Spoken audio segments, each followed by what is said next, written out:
What drives a person to rise up in the face of impossible odds?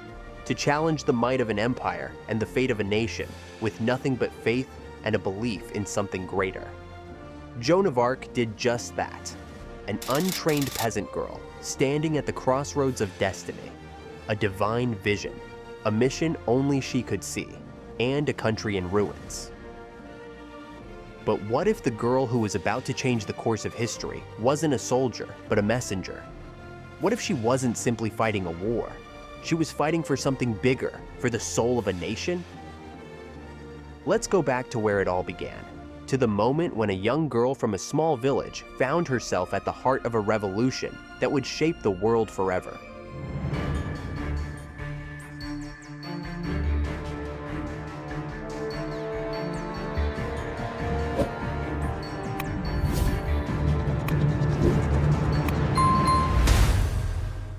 Rural 15th century France and the 100 Years' War background.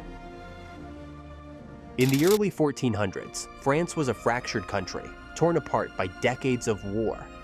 The 100 Years' War had dragged on for generations, leaving villages ravaged, crops ruined, and a nation exhausted.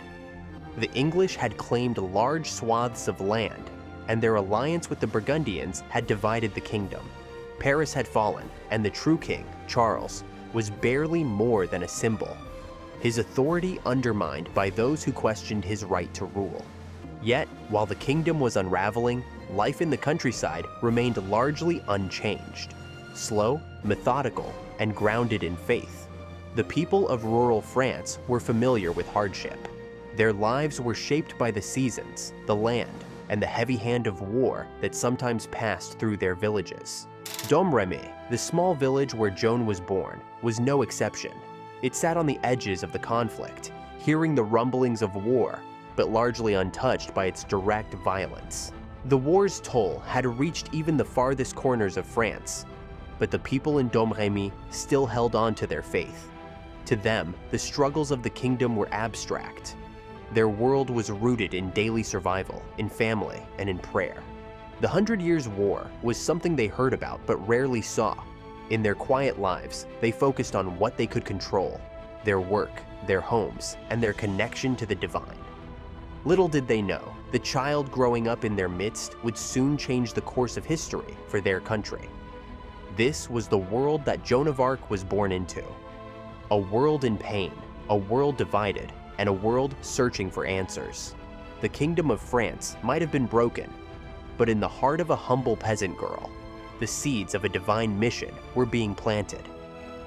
France's struggle was mirrored in her own journey, a journey that would lead her far from Domremy, but which began in the simple, faith-driven life of the village. Joan was born in 1412, the daughter of Jacques and Isabelle d'Arc, farmers who worked the land with steady hands and humble hearts. Their home was modest, a small stone cottage with thatched roof, surrounded by fields that they tended through hard work and long hours. Joan had 3 brothers and a sister, and like any child in the village, she grew up with a sense of duty to help her family. But unlike many others, there was something about her that set her apart. From an early age, Joan was deeply religious. She went to church regularly, more often than other children her age, and her devotion to God was clear. She didn't just attend Mass, she absorbed it, speaking in the language of faith as naturally as she spoke to her family. Her parents, though pious, couldn't understand why Joan's faith ran so deep, so early. She would often spend time in prayer, asking questions about the kingdom, the war, and the future, all of which she could not fully comprehend. Though her life was shaped by the simple rhythms of rural existence, Joan's heart was not content with just surviving. She wanted to know why France, her country, was falling apart. She prayed to the saints for guidance, finding comfort in their stories, especially the stories of those who had fought and suffered for their faith. At home, Joan's role was clear. She worked hard, helping her mother, doing chores, and assisting her father in the fields. But in her quiet moments, when the world around her was still, she began to sense that her purpose would be something greater than tending to the land. She was a child of the land, a peasant girl who had been taught humility. but also one who was beginning to sense the presence of something larger, something divine. While her family's life was rooted in work and survival, Joan's heart was stirring with a different call, a call she couldn't ignore. Her life, it seemed, was meant for something far beyond the village of Domremy. It was when Joan was around 13 years old that she began to experience what she later called her visions. She was alone, sitting in the garden of her home when it first happened. A light appeared before her, brighter than anything she had ever seen, and out of that light came a voice. It was clear, powerful, and undeniably real. The voice told her she was loved by God and that she had a role to play in saving France. The voice, she soon realized, was that of Saint Michael, the archangel. Over the following days, more visions followed. Saint Catherine and Saint Margaret appeared, speaking to her with clear instruction. The saints didn't just comfort her, they gave her a mission. They told her she would help bring the rightful king of France to the throne. They told her she would lead the armies of France to victory. These weren't dreams, these weren't imaginings. Joan knew what she was seeing was real. The saints didn't come with fanfare or dramatic displays. Their presence was calm but firm, and their words left no room for doubt. Joan, at first, was frightened by the intensity of the visions, but as they continued, she began to understand that they were not to be ignored. They were her purpose. This was her calling. The visions made Joan feel a deep sense of responsibility, and she knew she had to act. But she didn't understand how. She was a young peasant girl, uneducated, untraveled. How could she possibly lead an army, much less become the one to restore the French throne? But the saint's instructions were clear. She was to leave Domremy, to travel to the Dauphin, the uncrowned king of France, and tell him that God had chosen him to reclaim his kingdom. For a young girl, this was a daunting, almost impossible task. But Joan was no ordinary girl. She believed completely in what she had seen and heard. She believed that God had sent the saints to speak to her. And she believed that her life, though ordinary in so many ways, had a divine purpose. The visions and the voices had a profound effect on Joan, shaping her understanding of the world in ways no one could have predicted. She wasn't just a child anymore. She was a messenger, a servant of God. And the weight of that calling pressed heavily on her shoulders. Her faith deepened, as did her sense of urgency. She didn't just feel chosen, she felt compelled to act. Joan's emotional state shifted with each visit from the saints. At first, she had been frightened. The voices were powerful and otherworldly, and they often spoke of things she couldn't understand. But gradually, that fear turned to resolve.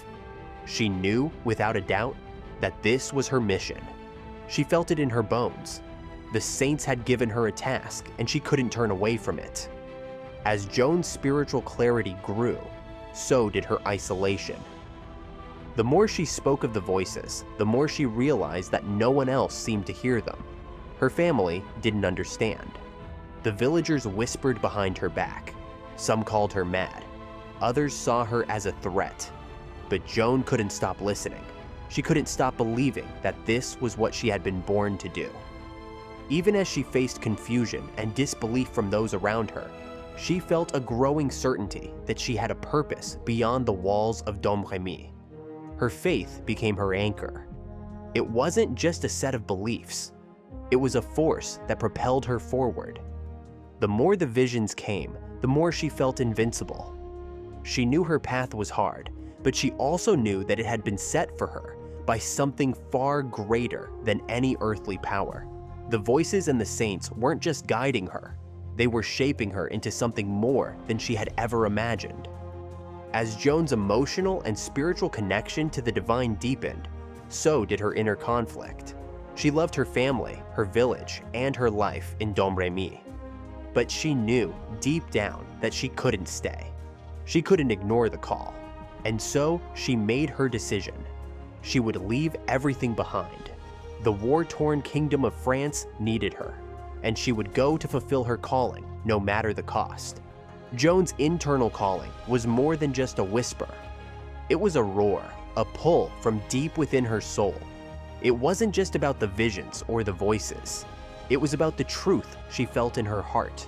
From the moment she knew God had called her to serve, she couldn't unsee her purpose. She wasn't asking for power. She wasn't seeking fame. She was simply answering a divine command. And in doing so, she felt an overwhelming sense of responsibility. But it was also terrifying. Joan knew the journey ahead would be dangerous.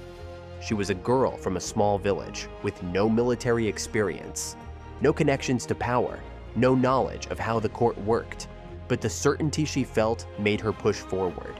She wasn't doing this for herself, she was doing it for France, for God, for the people who had suffered under the weight of the war. Her heart, though filled with purpose, was also heavy with the weight of the task. Joan didn't expect people to believe her. She didn't expect her family to understand. But she also knew that if she didn't go, if she didn't answer the call, then all the suffering she saw around her, all the chaos, all the uncertainty, would have been in vain. She couldn't live with that. The call to serve was stronger than any fear or doubt she felt. And so, she began the journey. Joan's calling wasn't about strategy or politics. It was about faith.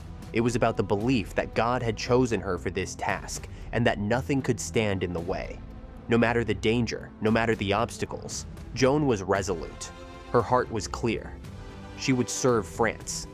She would fight for it, not because she was destined for greatness, but because she believed in the mission.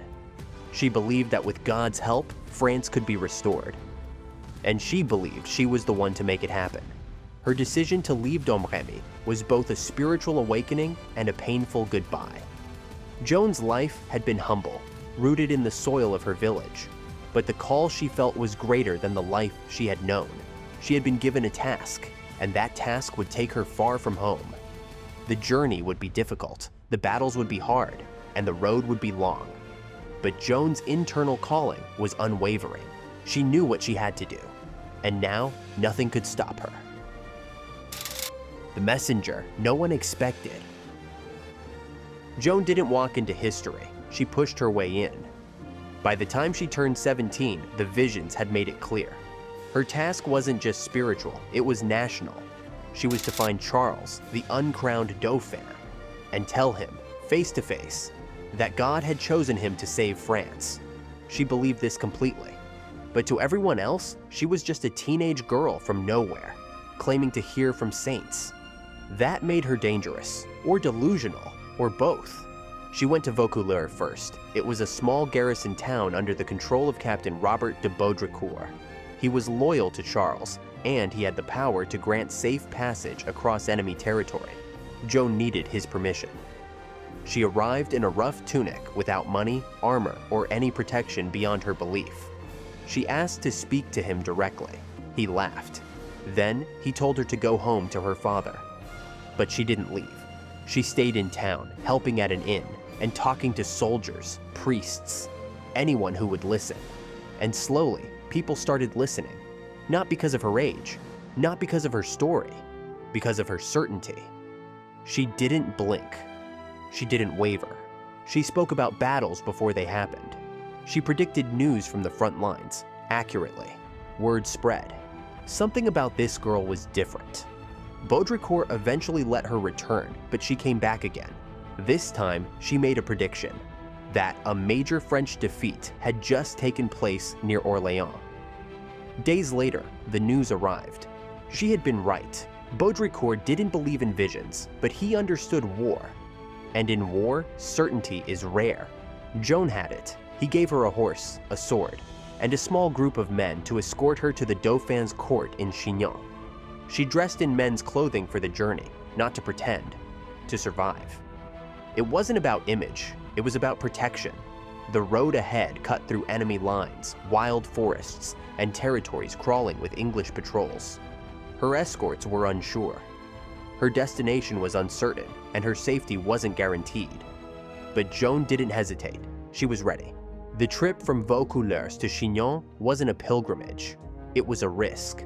Joan and her escorts rode over 200 miles through freezing weather, deep mud, and territories held by the enemy. They traveled at night, slept in forests, hid from passing troops. At any moment, they could have been caught, questioned, or killed. But Joan pressed forward, always at the front of the group, never looking back. The men she rode with didn't know what to make of her. She prayed constantly, refused to complain. She spoke of her mission like it was already complete, as if the danger around them didn't apply. At first, they were skeptical, but mile by mile, something changed. She wasn't acting. She truly believed this was God's work, and belief like that is hard to ignore. She didn't carry maps. She didn't ask for directions. She just rode, eyes forward, voice calm, as if the path was being cleared for her one step at a time. The others started calling her the Maid, not mockingly, but with a strange respect. They saw the way she carried herself, not as a girl pretending to lead, but as someone who already had. After 11 days, they reached the gates of Chinon, a city held by loyalists, a place where Charles, the heir to the throne, had taken shelter. He was uncertain, nearly defeated, surrounded by cautious advisors who feared betrayal more than defeat. The last thing he needed, according to them, was a teenager claiming divine instructions, especially one without political allies. But Joan didn't ask for a warm welcome. She only asked for a meeting. She was told to wait, then told to go home, then ignored. Still, she stayed. She had crossed enemy lines for this moment. She wasn't turning around because someone at court was uncomfortable. She had been sent, and that meant she would be heard. Eventually, word reached Charles.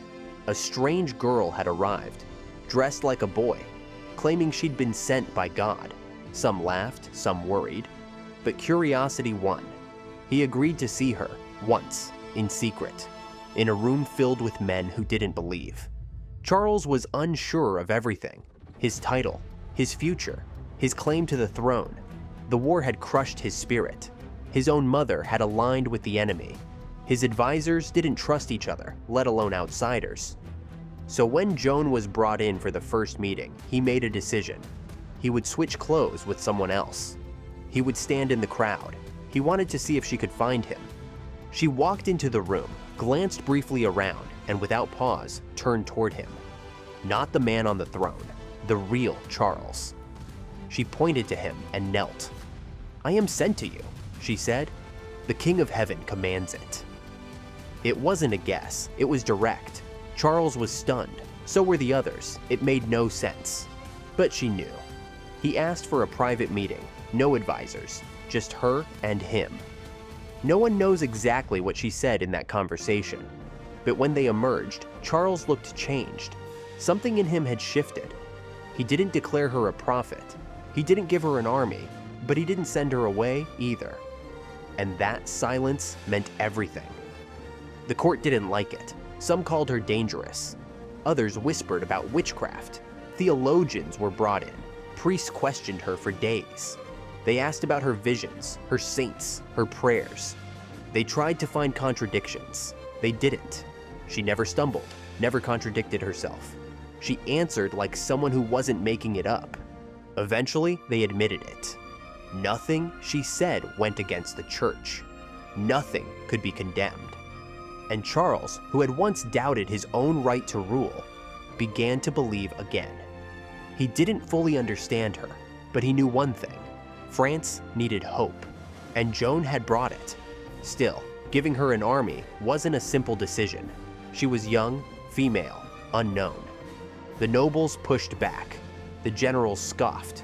The court hesitated. But the people, the soldiers, they began to whisper her name, the Maid. Not with doubt, with awe, because Joan hadn't even lifted a sword yet. But already, the tide felt like it might turn. Joan didn't wait for power. She asked for it, calmly, boldly. She told Charles she must go to Orléans, that she must break the siege, that God had given her this charge, not the church, not the court, heaven. She said it without blinking, without apology, and she asked not just to accompany the army, but to lead it. The military commanders were furious, decades of experience, battles lost and won. And now a girl wanted to carry the banner? But Joan wasn't asking for strategy. She was asking for obedience. Her authority didn't come from training, it came from calling. And when someone believes that deeply, it shakes even the proudest men. Charles eventually said yes. He didn't do it to make a statement. He did it because Joan had become something no one else could be: convincing. In the face of fear, she spoke only of action. In the shadow of defeat, she talked about victory. She didn't beg, she stated. And that kind of clarity in a world full of hesitation became its own kind of leadership. She was given armor, a banner, a sword said to have been buried behind an altar. She wasn't made a general on paper, but in the eyes of the troops, she had already become one. Because armies don't just follow orders, they follow belief, and Joan believed more than anyone else alive. She rode through the city with her banner high. Crowds gathered to watch her pass. Some knelt, some cried, because for the first time in years, France didn't look helpless. It looked ready, not because of numbers, but because of one girl who said, "I was sent." Joan didn't celebrate, she didn't gloat, she prayed, quietly, fiercely. She was ready, and now so was France. Given steel, given trust. The court hadn't made her a general, they hadn't given her a title, but they gave her something else. What no one before her had been offered. They gave her a chance. Armor was forged, a white suit, shining, simple, built for movement. She asked for no ornaments, just protection. She was given a sword too, not new, but one said to be buried behind the altar at the church of Sainte Catherine de Fierbois. Joan said the saints told her where to find it. She received a banner, not a blade, as her symbol of command. It was white, stitched with the image of Christ holding the world. It wasn't for killing, it was for leading. That mattered to Joan. She never claimed she came to slay enemies. She came to lift France, to restore belief in something higher than fear. Her sword stayed sheathed most of the time. Her banner, never. The army she joined didn't know what to expect. Some saw her as a curiosity, others a distraction, but word had traveled fast. This girl, barely 17, had convinced the Dauphin. That meant something. Soldiers watched as she rode beside commanders, inspected troops, prayed aloud, and spoke with purpose. She didn't act above them. She spoke like someone who cared if they lived.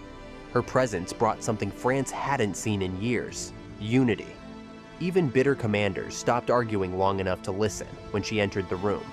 She didn't shout, she didn't posture. She just spoke clearly, and they listened. Some thought it was madness, others thought it was grace. But no one could deny what was happening. Something had changed. Joan didn't lead on paper, she led in spirit. She stayed in armor day and night, even sleeping in it. She refused luxuries, refused comforts. Every step she took reminded others why they had enlisted in the first place. Not for glory, for France. Her example didn't scold, it ignited. In every camp, every village they passed, people started to whisper the same thing. The Maid is coming. Then came the real test, Orléans, a city under siege, the key to France's future. If it fell, the road to Charles's coronation would vanish. The English had surrounded it for months.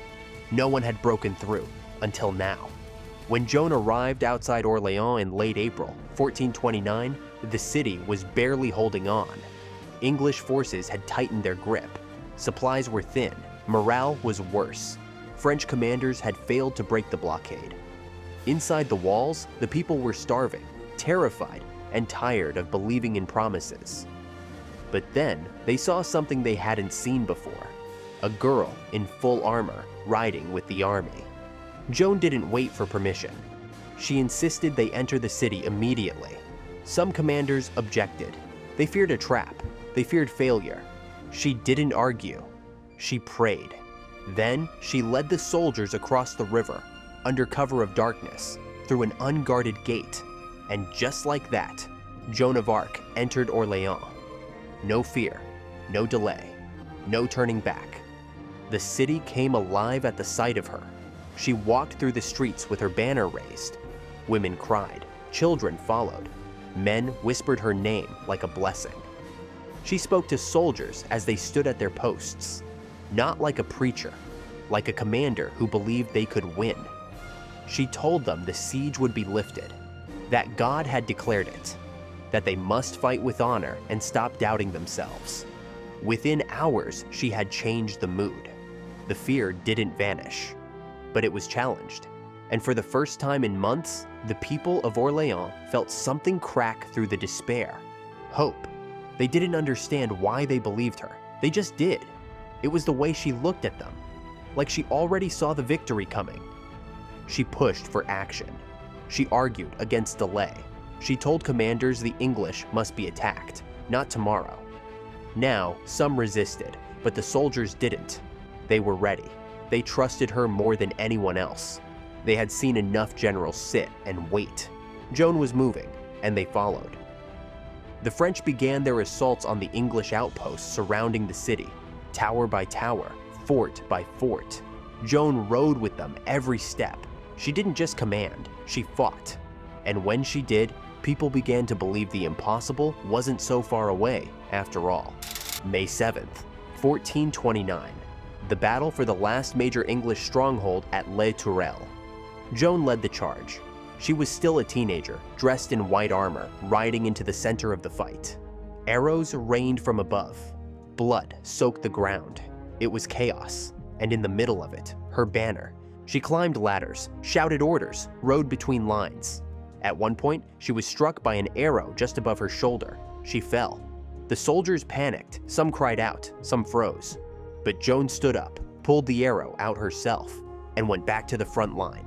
The troops surged behind her, not because they were ordered, but because they couldn't let her go alone. By nightfall, Les Tourelles had fallen. The English commander was dead. Their grip on Orléans was broken. The siege, months of suffering, fear, and death, was over. The city had been saved, not by numbers, not by tactics, but by belief, by leadership that didn't look like power. It looked like purpose. The next morning, the English forces withdrew. They didn't just retreat, they ran. They had seen her on the battlefield, they'd heard the stories. They had fought her and failed. Joan didn't gloat, she didn't claim credit. She ordered a mass to be held, and she thanked God, not herself. For France, this was more than a win. It was proof that she wasn't just a symbol, she was real, she could fight, she could lead, and she could win. The story spread across every region. Villages rang their bells. Soldiers sang her name. The girl in armor had done what no one else could. She had turned the war around, and she wasn't done, not even close. Joan didn't rest. After Orléans, she joined the army for a campaign of liberation. Town after town surrendered, some without a fight. The English had lost something they didn't know they needed, fearlessness. And the French had found something they didn't know they'd lost, belief. Everywhere Joan went, the people came out to see her, not to be healed, to be reminded that victory was possible. But victory didn't make her proud. It made her focused. She spent nights in prayer, days on horseback. She continued wearing her armor even when the commanders returned to tents and comfort. She didn't care about fame. She cared about finishing the mission. Charles had to be crowned at Reims, and the path had just opened. Her injuries didn't slow her down. She fought with wounds still healing. She listened to the needs of the troops. She comforted the dying. She spoke softly to the frightened. Her leadership didn't come from strength. It came from sacrifice. And that's what made it impossible to ignore. In camp, even hardened knights began asking her for prayers. Even skeptics stood when she passed. They weren't worshiping her. They were trusting her. And that trust was earned on muddy roads, on broken bridges, on nights when hope seemed thin. She didn't break, so they didn't either. Joan's influence wasn't just military, it was spiritual. She made commanders reconsider their pride, made soldiers rethink their purpose. She turned battlegrounds into sanctuaries of belief, not by preaching, by leading, with her hands, with her voice, with her presence. She didn't need to win every battle to win the country. She needed to show them what was still possible.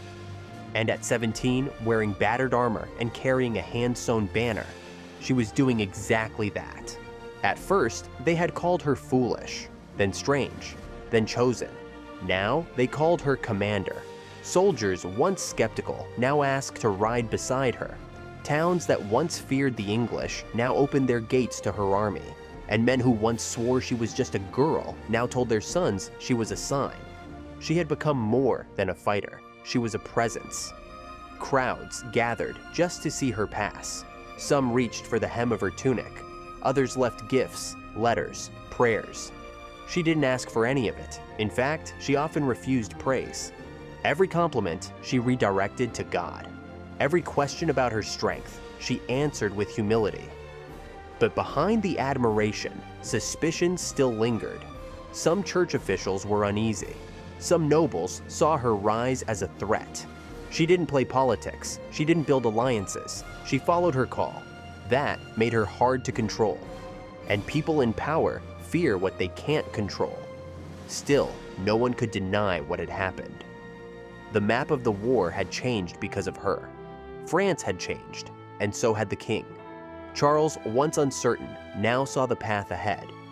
He began making plans to travel north, to Reims, and Joan would lead him there. She had become a symbol of resistance, a figure of action, a leader without title, chosen by no man, backed by no army, except the one that followed her anyway. Because belief spreads faster than orders, and Joan had given France something orders never could. She didn't carry prophecy. She carried proof that faith could move men, that courage could change outcomes, and that sometimes the person least expected is exactly the one the moment requires. The march to Reims. The road to Reims wasn't just geography, it was destiny. The path was long, lined with strongholds still held by the enemy, but Joan made her position clear. If Charles was to be king, it had to happen there. Not in the safety of friendly cities, not behind closed doors, but in Reims, the ancient coronation site of French kings. The symbolism mattered, so did the timing, and Joan believed this was what God had sent her to do. Some advisors hesitated. The war wasn't over. The English and Burgundians still had armies in the region. But Joan didn't speak in ifs. She spoke in absolutes. She told Charles he must go, not later. Now. And slowly, the resistance weakened. Joan had proven herself. She had changed the course of battle, and now she was demanding the crown move forward. The march itself was risky. Along the way, towns that had once feared the French army began surrendering peacefully. Some opened their gates just at the mention of Joan's name. Others had heard of Orléans and saw no point in resisting. It was like watching the tide turn in real time. She didn't have to conquer cities. She simply passed through them, and fear gave way to allegiance. Every step toward Reims became a statement. This wasn't a retreat. This wasn't survival. It was movement with purpose, led not by kings or nobles, but by a girl who claimed to follow God's instructions. Soldiers walked taller when she rode by. Villagers came to the roadside just to see her. She said little, but her presence spoke loudly. The king was coming, and the country was starting to believe again. When they approached Reims, there was no siege, no battle. The city, like so many others, surrendered. The officials met Charles outside the gates and welcomed him in. The people had waited years to see a true king, and now one stood at their gates, with Joan beside him. The coronation could finally begin, and Joan, who had once herded sheep in a village no one had heard of, was now leading the heir of France into the City of Kings. On July 17, 1429, inside the Cathedral of Reims, Charles was crowned King of France. The sounds of church bells rang across the city. Trumpets announced his entry. Priests lined the halls. Nobles watched from the shadows. And at the front, Joan. She stood in armor, holding her banner, the same one that had led soldiers into Orléans. It wasn't just the king being anointed that day. It was a nation remembering what it was meant to be. Charles knelt before the altar. The archbishop placed the sacred oil on his forehead, the same oil used to crown kings for centuries. For years, his claim to the throne had been questioned. Now, those questions were silenced, not by force, but by faith. Joan stood nearby, her eyes steady. She wasn't looking at the crown. She was watching what it represented.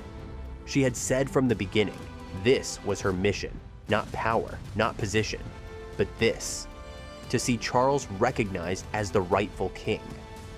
And now that mission was complete. Some say she wept during the ceremony. Others say she simply knelt in silence. What's clear is that in that moment, Joan's voice had become something far greater than prophecy. It had become history.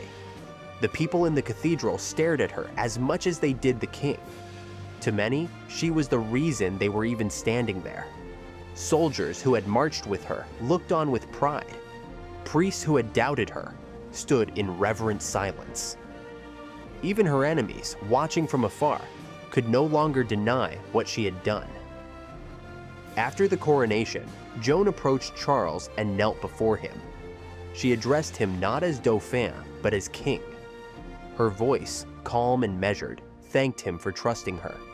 She asked for nothing. No reward, no land, no title. Just permission to continue the fight.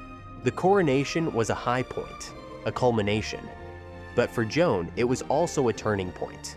Because once the crown was placed, so was the distance. Joan's fame spread faster than ever before. Word of the coronation and her role in it reached every corner of France. Her face appeared on banners. Her name was written into songs.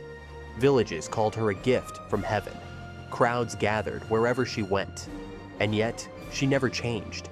She still wore the same armor, still rode with the same focus, still prayed alone each night before battle. But inside the court, the tone had shifted. Before Reims, Joan was essential. After it, she was inconvenient. The king had his crown now. His authority had been restored. The urgency that once pushed him forward began to cool. His advisors started to reassert control. And Joan, once the voice of divine urgency, began to hear less from the men in charge. She still asked to lead, still wanted to press forward. But her suggestions were met with hesitation. The court grew cautious again. Some worried about pushing too far. Others whispered that Joan's role was fulfilled. And now perhaps it was time she stepped back. Not out of disrespect, but out of politics. To the people, she was a hero. But to the powerful, she was starting to look like a problem. She had influence, but no title. Command, but no office. And worse, she listened to voices they couldn't hear. She didn't ask for permission to act. She believed she already had it from above. That made her difficult to manage. Charles began surrounding himself with traditional voices. Clergy, nobles, diplomats. They spoke the language of delay, of negotiation, of control. And Joan, who once walked at his side, began finding herself on the outside of rooms she used to lead. Fame hadn't failed her, but politics was starting to. Joan believed the mission wasn't finished. Yes, Charles had been crowned, but France was still divided. English forces remained. Burgundian alliances were strong. Paris, the true heart of the nation, was still under enemy control, and Joan wanted to march there next. She believed that victory in Paris would seal the unity of France. But Charles didn't agree. He hesitated, argued for diplomacy, talked about peace deals, truces, timing. Joan pushed back, not with rebellion, but with conviction. She said peace would not last if it wasn't earned on the battlefield.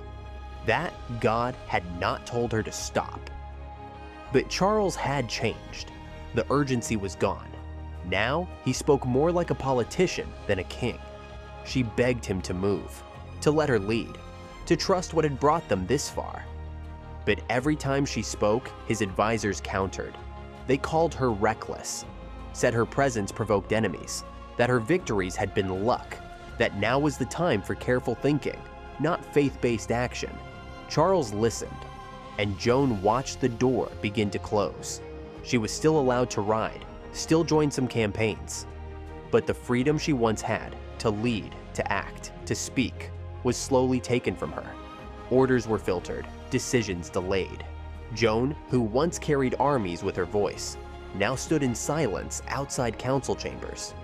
But she didn't stop. She wrote letters, spoke to priests, encouraged troops. She still believed France had to be fully reclaimed, because the mission had never been about one man. It was about the nation, and she wasn't going to stop just because the court was growing quiet. Joan had fulfilled the impossible. She had delivered Charles to his crown. And now, the people who owed her everything began to step away. Not with confrontation, with silence, with separation, with redirection. They didn't need her in the same way anymore, and they were afraid of what she still might do. Charles stopped answering her requests quickly. Her suggestions were delayed, rerouted, sometimes ignored altogether. Nobles who once praised her now spoke behind closed doors. Churchmen began raising questions again, not about her faith, but her role. They asked what place a girl had in shaping the future of France. The court began to reassert its authority in quiet ways. Joan's banner was kept at her side, but her voice was missing from strategy meetings. Generals received orders that bypassed her. Clerics offered prayers without her presence. It wasn't exile, it was erasure, gradual, controlled, intentional. She noticed it. She wasn't blind, but she didn't protest. She didn't beg to stay relevant. She kept moving forward, still wore her armor, still rode with the troops, still believed in the mission. Not because the court asked her to, but because her calling had never come from them in the first place. The people still followed her.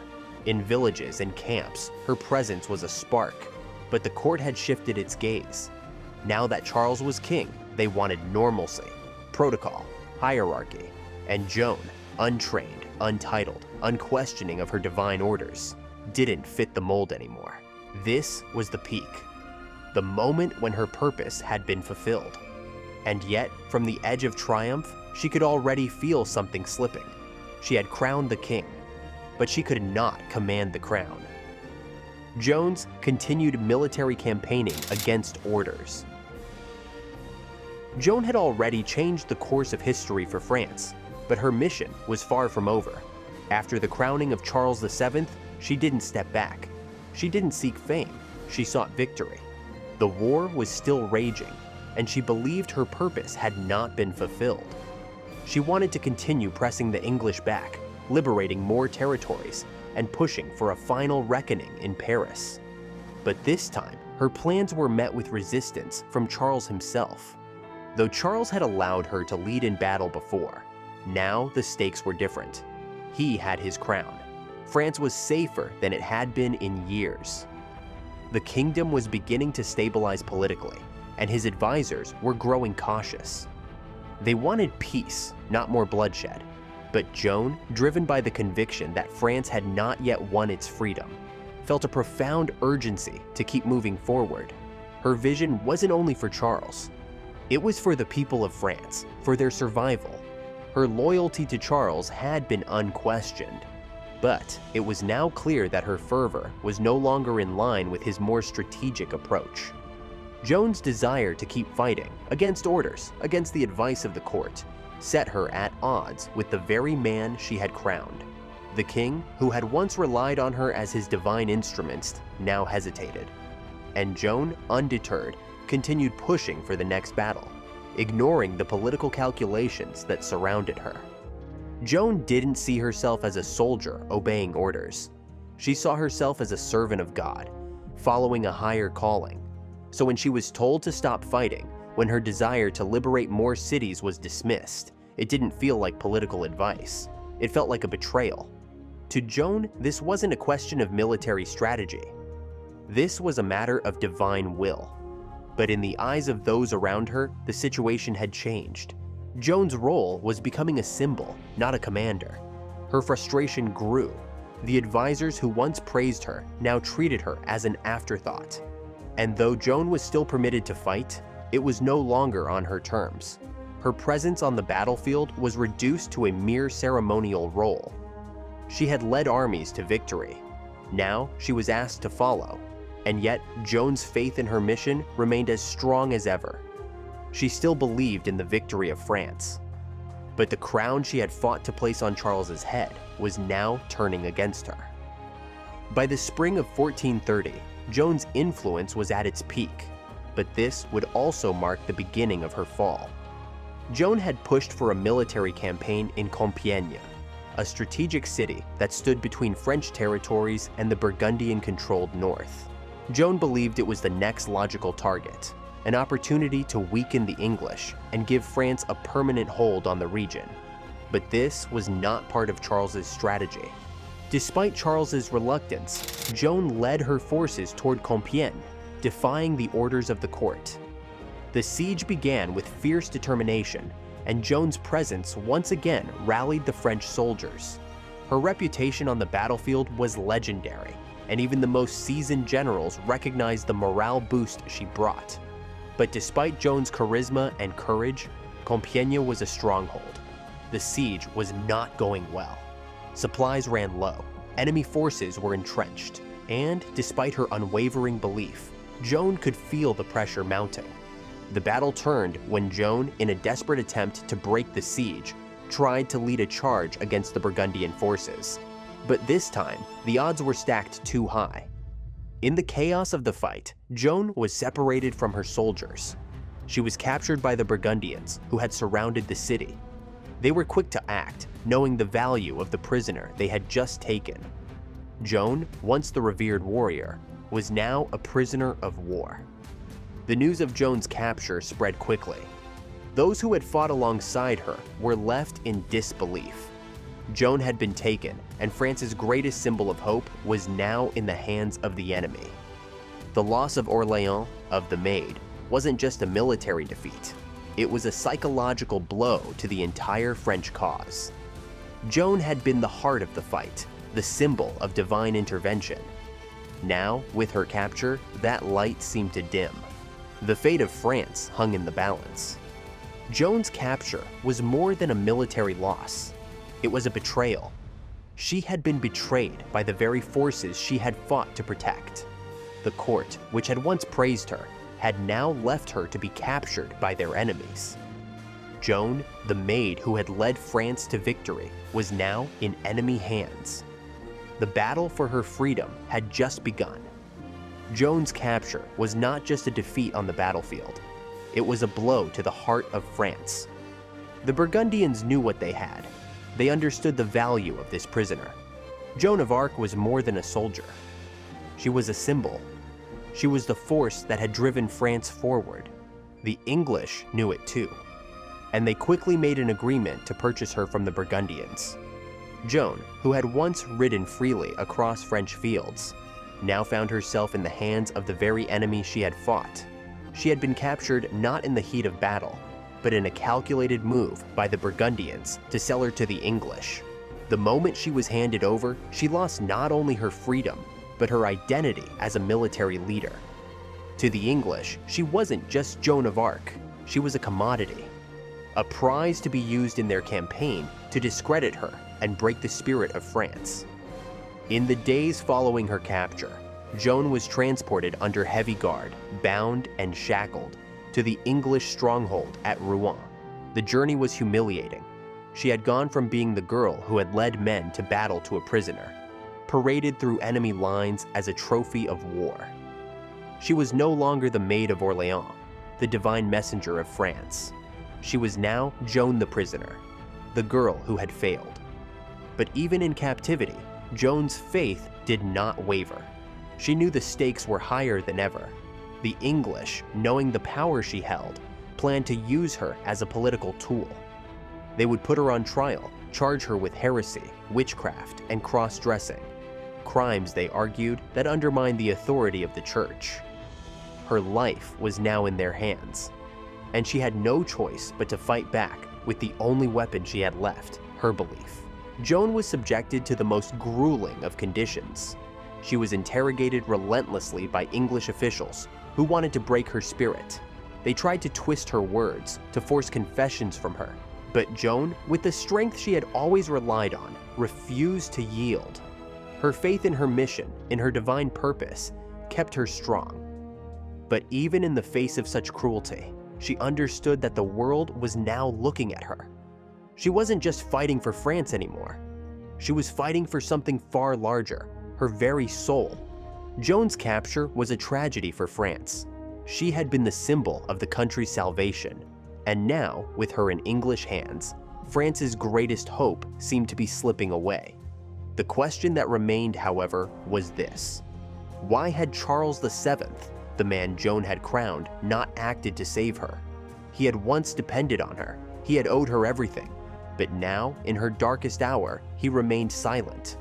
Charles, despite his earlier reliance on Joan, did nothing. He did not attempt to negotiate for her release. He did not send troops to free her. His silence spoke volumes. Perhaps he was afraid. Perhaps he believed her capture had served its purpose. Or perhaps, deep down, he no longer needed her. The kingdom was his. France had been restored. But for Joan, that silence felt like abandonment. Her sacrifice had been for him, and yet, when the time came, he chose to remain distant. The court also held back. Advisors saw no value in intervening. Joan was no longer useful to them as a military leader. She had given them a king. She had secured their future, but now she was a liability. And so, the French court turned its gaze elsewhere, leaving Joan to face her fate alone. France, in its need to stabilize, abandoned its greatest hero. Joan understood that the silence wasn't just from Charles. It was from the entire French political system, the very system she had fought for, bled for, and believed in. The silence was a betrayal of its own ideals. But Joan, still chained and alone, understood that she couldn't change that. All she could do now was stand firm in her belief and await what was to come. Her capture had been the beginning of a slow unraveling. Her voice, once the rallying cry of France, was now muffled. The king she had crowned refused to act. And with each passing day, Joan realized that she was no longer the symbol of hope. She was the symbol of France's broken promise. The people of France, however, were not silent. Word of Joan's capture spread like wildfire across the country. The common folk, the soldiers who had followed her into battle, and the families who had cheered her victories. They knew what she had done for them. They hadn't forgotten. They couldn't. For them, Joan was more than a hero. She was a sign that their country could still be saved. They rallied behind her. Prayers were offered. Masses were held. The streets filled with people crying for her release, for her safe return. France had once rallied behind Joan, and now it mourned her. But the political silence from Charles and his court was deafening. No public statements, no movements to rescue her. To them, she was no longer useful. She had been discarded like a tool no longer needed.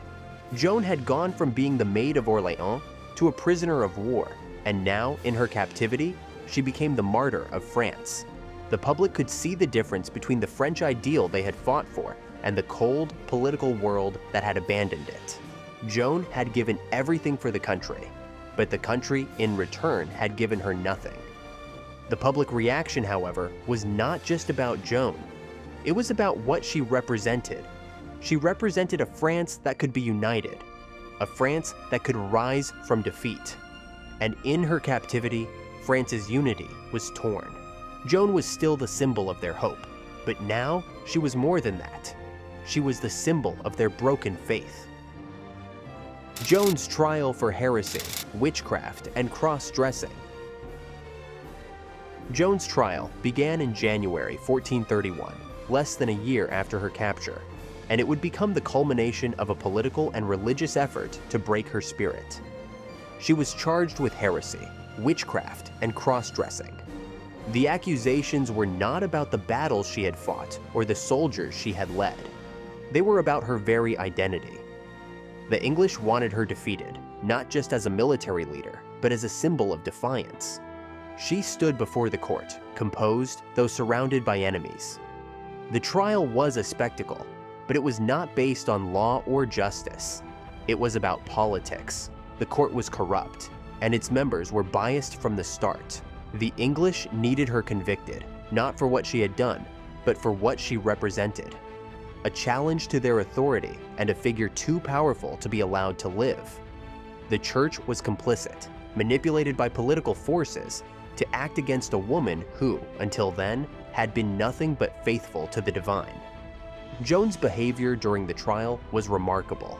She answered each accusation with intelligence and resolve, refusing to back down or recant the visions that had guided her. The questions about her hearing voices, about her attire, and her actions on the battlefield were framed in a way designed to break her, to make her seem delusional or wicked. But Joan didn't bend. She said what she had always said. The voices had come from God. She had been sent on a divine mission, and that mission was not a crime. Every charge was carefully crafted to strip her of her authority, to degrade her in the eyes of both the court and the public. They painted her as a witch, a dangerous woman who wore men's clothing and claimed divine guidance. But Joan knew her truth. She knew what she had seen and what she had done. She knew she had been faithful to a cause greater than anything the court could understand. Despite the trial's corrupt nature, Joan stood firm in her belief. She never once faltered in her words. The trial was not just about proving her innocence. It was about breaking her, about making her denounce what she had believed in. But Joan wasn't just a prisoner on trial. She was a symbol of resistance. The trial wasn't designed to get to the truth. It was designed to destroy her truth, to silence the voice of the girl who had led an entire nation to hope. And through it all, Joan never wavered. She stood tall before those who wished to see her fall. She answered each accusation not as a criminal, but as a messenger, a person who had been chosen for something no one else could understand. The court that sentenced Joan was anything but impartial. It was held in the town of Rouen, and the English had already claimed her as their prize. The judges, all loyal to the English crown, were chosen with one purpose in mind: to convict Joan, to tear apart her legend, and to undermine everything she had stood for. The church was also complicit in the trial, swayed by the political pressure of the English and the powerful figures who wished to silence her once and for all. Joan's trial was a farce from the beginning. The charges against her were not based on legal precedent, but on the whims of those who held power. The court twisted the charges, framing Joan as a heretic and a witch, a danger to the crown and to the established order. Her attire, her voices, her leadership, they were all used against her. The people who questioned her didn't care about the truth. They cared about removing a symbol they could not control. Joan had been an inspiration, a beacon of hope, a force of nature who had transformed the course of a war. She was dangerous because of what she represented, not because of her actions, but because of her unshakable belief. For the English, her execution was about more than punishment. It was about extinguishing the spirit of a people. It was about preventing the rise of another Joan. For the church, her trial was about power, about maintaining control over faith and preventing the rise of a woman who had spoken directly to God. Throughout the trial, Joan's faith was tested, but the corruption around her did not sway her. Even as they tried to break her, to use her words against her, she refused to deny what she had seen, what she had heard, and what she had done. The judges were not interested in truth. They were interested in finding a way to make her guilty of something. It didn't matter what. They had already decided her fate. But Joan was still Joan. The girl who had led armies, the girl who had crowned a king, stood before them, not defeated, not broken. In the face of corruption, she held on to her belief that she had been chosen, and that belief made her a force stronger than any courtroom. Despite the pressure, despite the constant questioning and attempts to force her into recanting, Joan never wavered in her conviction. She was intelligent and sharp, answering the trial's accusations with a calm that unnerved her captors. They tried to trick her. They tried to make her doubt herself. They demanded she confess, but Joan never did. They focused on her voices, the so-called voices that had guided her. They couldn't understand them, and they couldn't let her believe them. In a desperate attempt to force her hand, they asked Joan to swear on a Bible that she had heard the voices. When she refused, they used it against her, painting her as a liar or worse. Yet, Joan didn't falter. She refused to renounce what she knew was true. She had heard them. She had been guided by them, and no one in that court could take that away from her. The trial sought to make her seem mad, to turn the power of her conviction into something grotesque. But Joan's intellect shone through. She knew how to speak. She knew how to answer. She knew how to defend her faith. Each question, no matter how hostile, was met with clarity. They tried to make her deny what she had done, but she wouldn't. And in refusing to recant, Joan showed the court the depth of her courage. Her courage wasn't born of arrogance. It was born of a mission she believed in with everything she had. Her intelligence didn't just come from wit. It came from understanding the weight of what she had seen.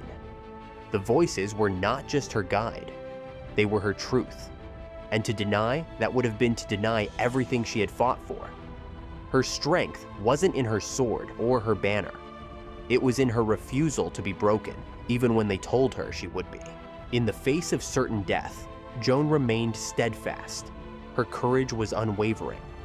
Her belief in the divine mission that had carried her this far never once cracked.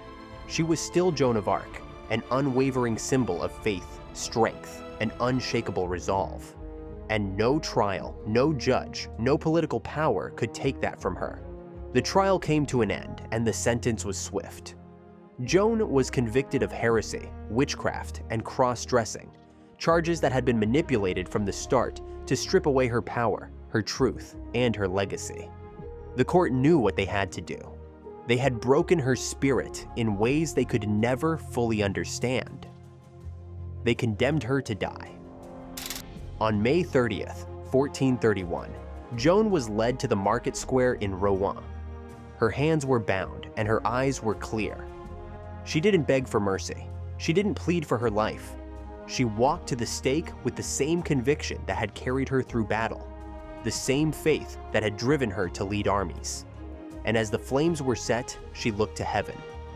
She cried out for Jesus. Her last words, simple and powerful, were "Jesus, Jesus." As the fire consumed her, the crowd stood in stunned silence. The shock of her execution spread like wildfire.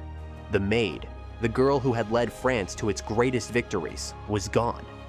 The flames didn't just burn her body, they burned the soul of a nation.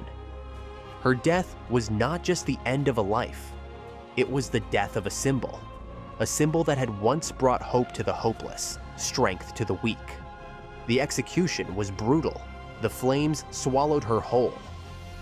But her legacy didn't die with her. Even as her body was consumed, the memory of Joan of Arc lived on. She was no longer just the Maid of Orleans. She was a martyr, a symbol of resilience, a woman whose courage would never be forgotten. The English had silenced her for a time, but they couldn't erase her from history. Joan was dead, but her spirit, her influence, and her power lived on in the hearts of the French. The girl who had changed the course of a nation would never be forgotten, even in the face of the flames. Joan's final words echoed through the hearts of those who had witnessed her execution. Jesus. Her voice was soft but clear. There was no anger, no bitterness, just faith. Joan died not with resentment, but with unwavering belief in the God she had served her entire life. Her execution was not just a political statement, it was a spiritual one, and it left a mark on history that could never be erased. The public reaction was one of horror. Those who had once followed her now wept for her. Soldiers who had fought beside her, peasants who had prayed with her, all felt the weight of her death. But the silence that followed was just as profound. It wasn't just about her martyrdom. It was about the loss of a dream, a hope, a symbol of resistance that had shone brighter than any crown. Joan had been condemned by the very people she had fought to serve, but her death wasn't a final defeat. It was the moment her legend was sealed. The flames didn't destroy her memory, they strengthened it. Joan of Arc had given everything, and in her final moments, she didn't show fear. She showed what she had always shown, a faith unbroken even in the face of death. Her death was not just the end of a life, it was the end of an era. The maid who had led France had been burned at the stake, but her spirit, her mission, and her name lived on. In the silence that followed her death, the people knew. Joan of Arc was not just a girl. She was a symbol that would never be extinguished.